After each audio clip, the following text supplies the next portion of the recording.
Ayan guys, nandito tayo sa Real Quezon. Ayan, matatanaw natin yung mga tao na nagsibabaan dito sa gilid ng kalsada.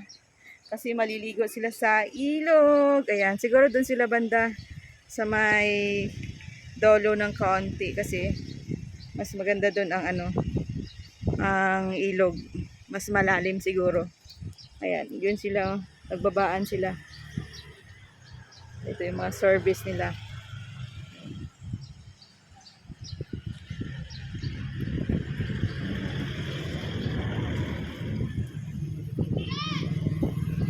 Ganda dito guys sa Real Quezon. Ayan, ang daming naliligo. Ha?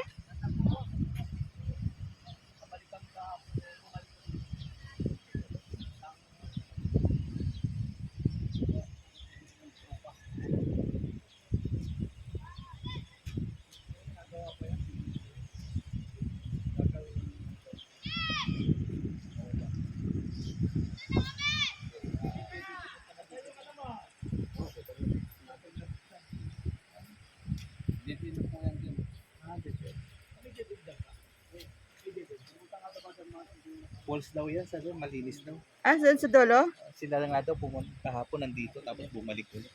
Malayo daw. Medyo malayo lang daw. Ah, medyo malayo.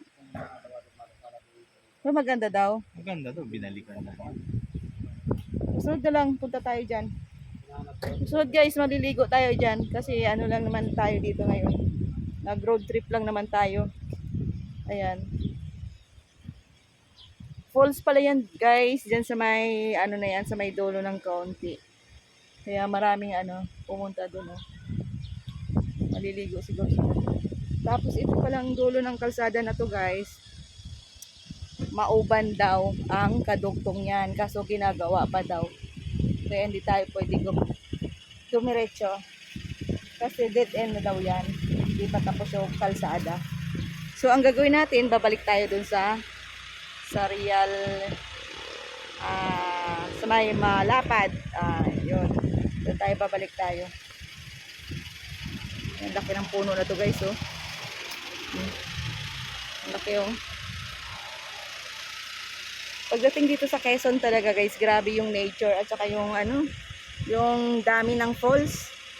Kung gusto mong pumunta dito sa Quezon, kahit saan ka pupunta rito, may mga falls talaga.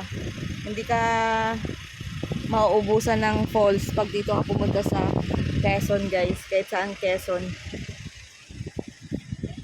Ayun guys, bye na.